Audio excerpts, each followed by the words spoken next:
Informasi lainnya, saudara, dampak dari fenomena El Nino turut dirasakan oleh para petani di Aceh Timur. Pasalnya lahan yang kering akibat cuaca panas dan tidak adanya saluran irigasi membuat petani terancam gagal panen.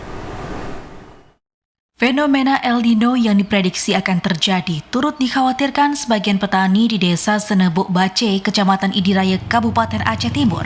Pasalnya kurang lebih 80% lahan persawahan sudah mengalami kekeringan yang signifikan.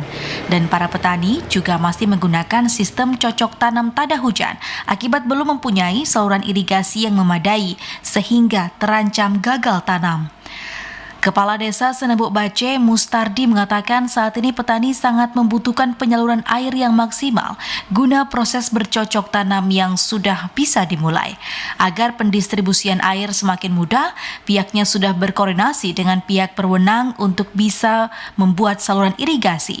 Namun karena jarak dan anggaran yang diperlukan cukup besar sehingga belum direalisasikan, sehingga ia berharap pemerintah dapat memprioritaskan realisasinya.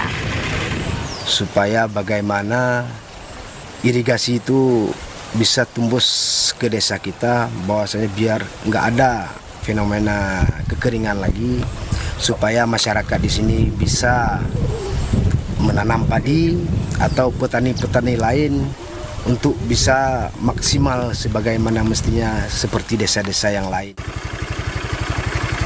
Semenjak adanya fenomena El Nino, masyarakat turut merasakan dampaknya seperti kualitas lahan yang semakin menurun, ditambah penyebaran penyakit dan hama ke lahan petani seiring terjadinya El Nino.